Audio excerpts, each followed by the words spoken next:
Welcome to What Am I Looking At? A podcast from the Department of Art and Design at Arkansas State University. My name is Dr. Tima Balducci, and I'm a professor specializing in modern and contemporary art.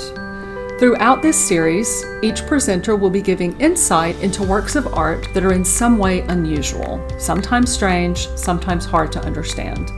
I hope you enjoy today's exploration of the visual on your radio. Let's go back to the 19th century to talk about the Dutch artist Vincent van Gogh, one of the best known and most popular artists in the world. There's almost always an exhibit of his work going on somewhere.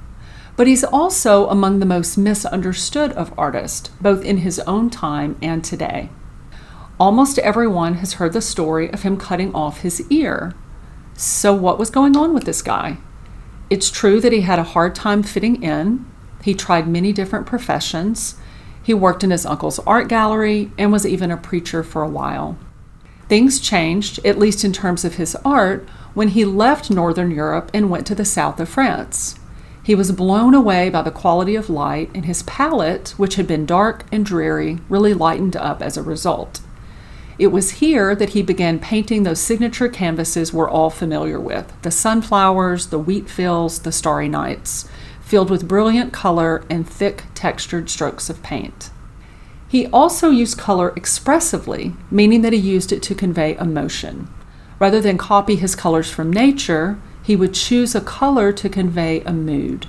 He might paint the sky a brilliant yellow or orange, for example, to convey heat or warmth, or paint the ceiling of a bar red to get across the idea of danger and sin.